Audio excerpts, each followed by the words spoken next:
The Book of Ruth. Ruth, chapter 1. Now it came to pass in the days when the judges ruled, that there was a famine in the land, and a certain man of Bethlehem, Judah, went to sojourn in the country of Moab, he and his wife and his 2 sons. And the name of the man was Elimelech, and the name of his wife Naomi, and the name of his 2 sons Mahlon and Chilion, Ephrathites of Bethlehem, Judah. And they came into the country of Moab and continued there. And Elimelech, Naomi's husband, died, and she was left, and her 2 sons. And they took them wives of the women of Moab. The name of the one was Orpah, and the name of the other Ruth. And they dwelled there about 10 years. And Mahlon and Chilion died, also both of them. And the woman was left of her 2 sons and her husband. Then she arose with her daughters-in-law, that she might return from the country of Moab. For she had heard in the country of Moab how that the Lord had visited his people in giving them bread. Wherefore she went forth out of the place where she was, and her 2 daughters-in-law with her, and they went on the way to return unto the land of Judah. And Naomi said unto her 2 daughters-in-law, Go, return each to her mother's house. The Lord deal kindly with you, as ye have dealt with the dead and with me. The Lord grant you that ye may find rest, each of you, in the house of her husband. Then she kissed them, and they lifted up their voice and wept. And they said unto her, Surely we will return with thee unto thy people. And Naomi said, Turn again, my daughters. Why would you go with me? Are there yet any more sons in my womb, that they may be your husbands? Turn again, my daughters. Go your way, for I am too old to have an husband. If I should say I have hope, if I should have an husband also tonight, and should also bear sons, would ye tarry for them till they were grown? Would you stay for them from having husbands? Nay, my daughters, for it grieveth me much for your sakes, that the hand of the Lord is gone out against me. And they lifted up their voice and wept again. And Orpah kissed her mother-in-law, but Ruth clave unto her. And she said, Behold, thy sister-in-law is gone back unto her people, and unto her gods. Return thou after thy sister-in-law. And Ruth said, Entreat me not to leave thee, or to return from following after thee. For whither thou goest, I will go, and where thou lodgest, I will lodge. Thy people shall be my people, and thy God my God. Where thou diest will I die, and there will I be buried. The Lord do so to me, and more also, if aught but death part thee and me. When she saw that she was steadfastly minded to go with her, then she left speaking unto her. So they 2 went until they came to Bethlehem. And it came to pass, when they were come to Bethlehem, that all the city was moved about them.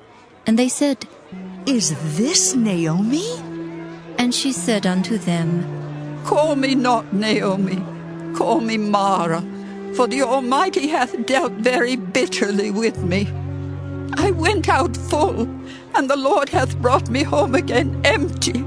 Why then call ye me Naomi, seeing the Lord hath testified against me, and the Almighty hath afflicted me?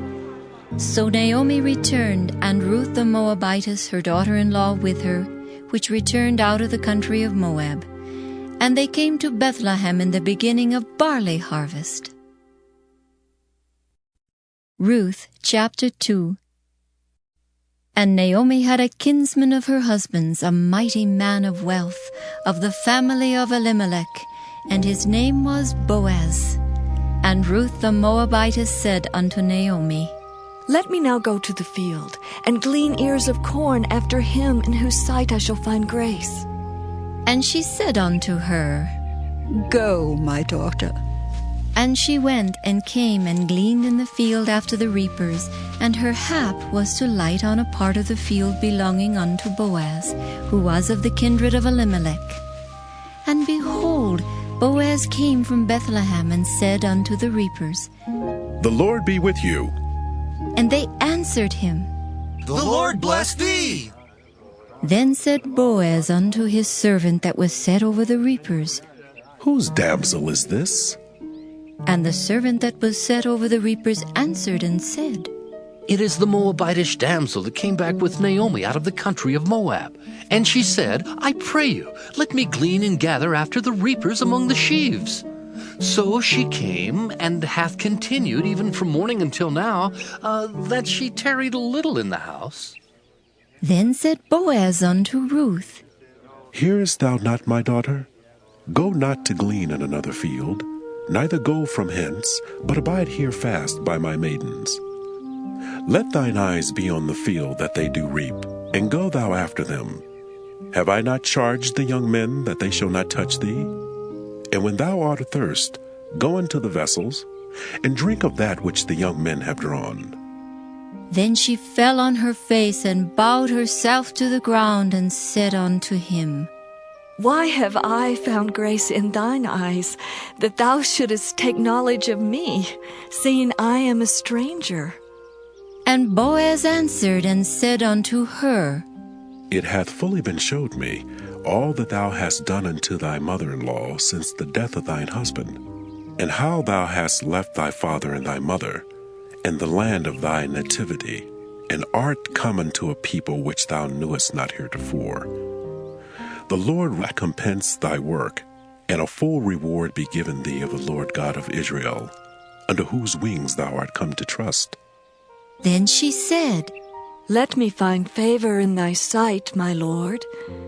For that thou hast comforted me, and for that thou hast spoken friendly unto thine handmaid, though I be not like unto one of thine handmaidens.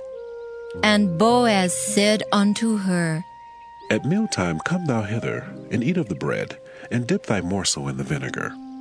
And she sat beside the reapers, and he reached her parched corn, and she did eat, and was sufficed, and left. And when she was risen up to glean, Boaz commanded his young men, saying, Let her glean even among the sheaves, and reproach her not. And let fall also some of the handfuls of purpose for her, and leave them, that she may glean them, and rebuke her not.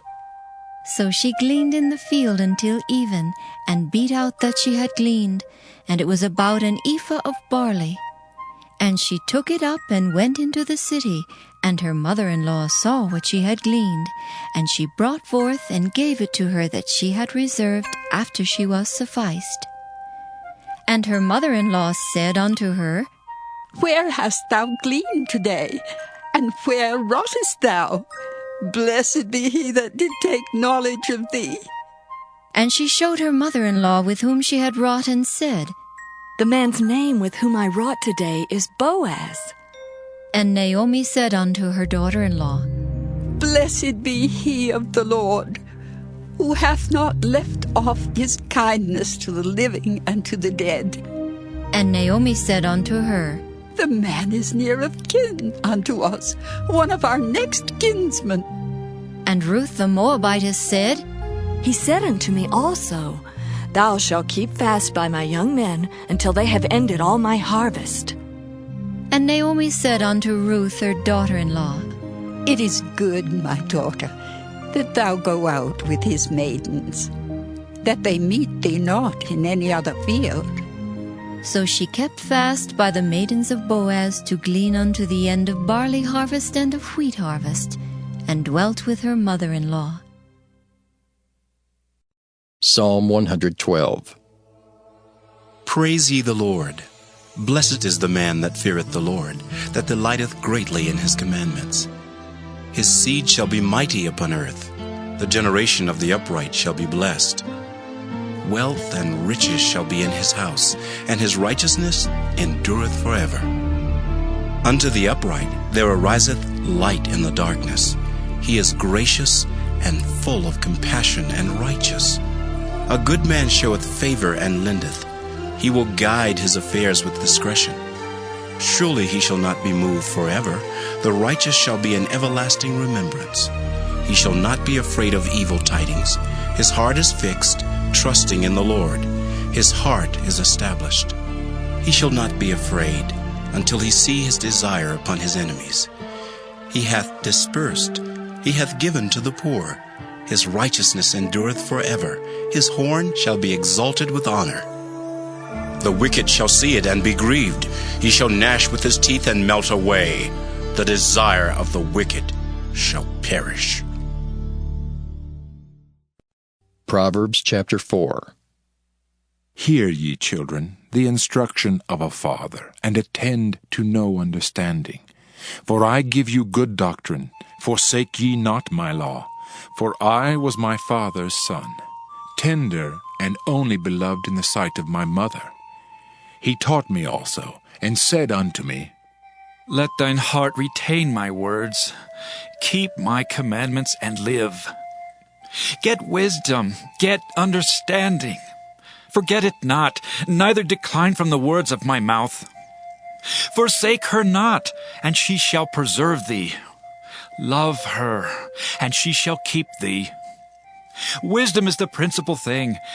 Therefore get wisdom, and with all thy getting, get understanding.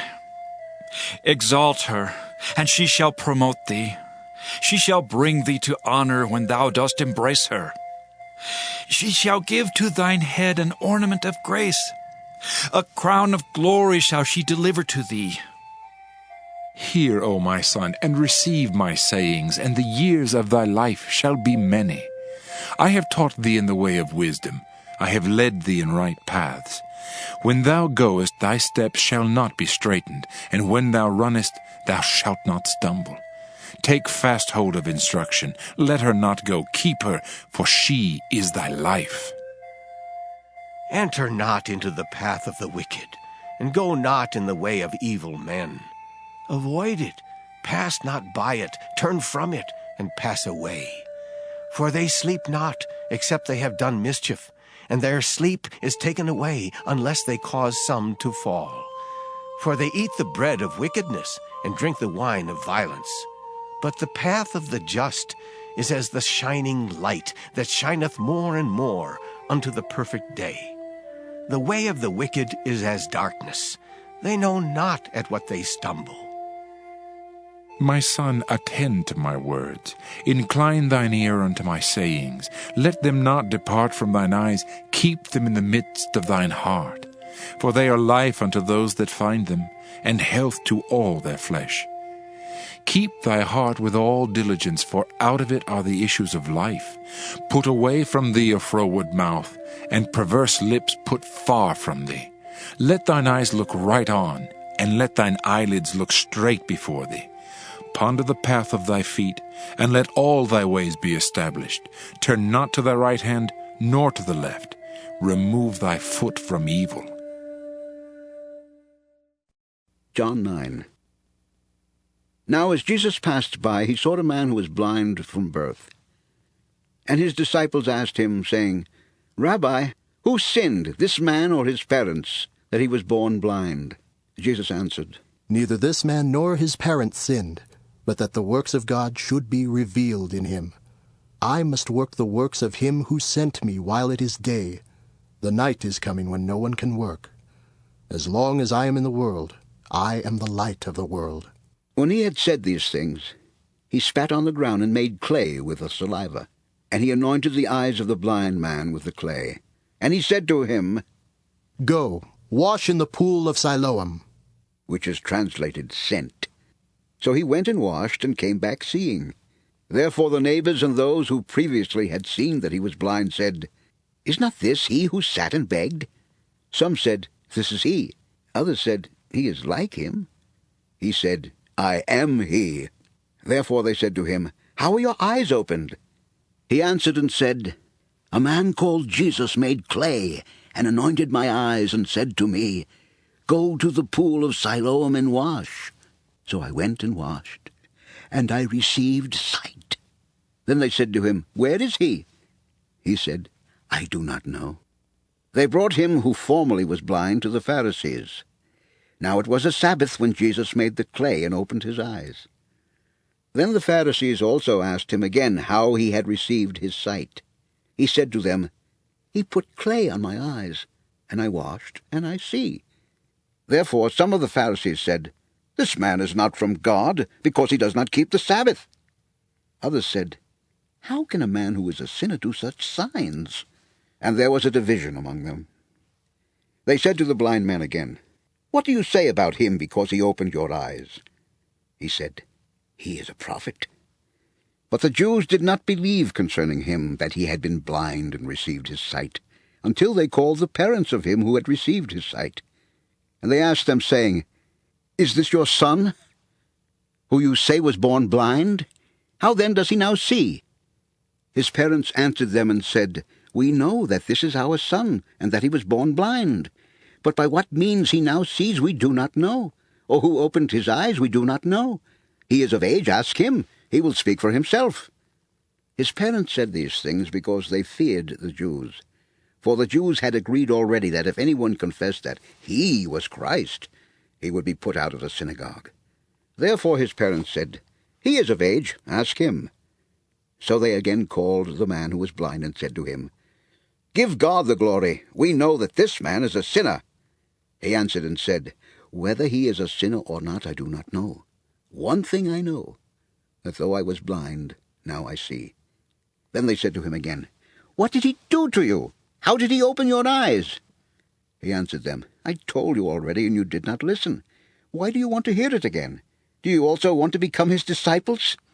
Then they reviled him and said, You are his disciple, but we are Moses' disciples. We know that God spoke to Moses. As for this fellow, we do not know where he is from. The man answered and said to them, Why, this is a marvelous thing, that you do not know where he is from, and yet he has opened my eyes. Now we know that God does not hear sinners, but if anyone is a worshipper of God and does his will, he hears him. Since the world began, it has been unheard of that anyone opened the eyes of one who was born blind. If this man were not from God, he could do nothing. They answered and said to him, You are completely born in sins, and are you teaching us? And they cast him out. Jesus heard that they had cast him out, and when he had found him, he said to him, Do you believe in the Son of God? He answered and said, Who is he, Lord, that I may believe in him? And Jesus said to him, You have both seen him, and it is he who is talking with you.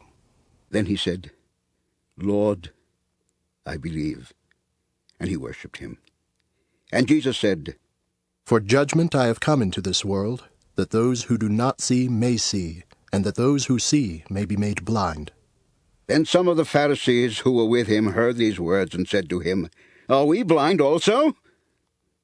Jesus said to them, If you were blind, you would have no sin. But now you say, We see, therefore your sin remains.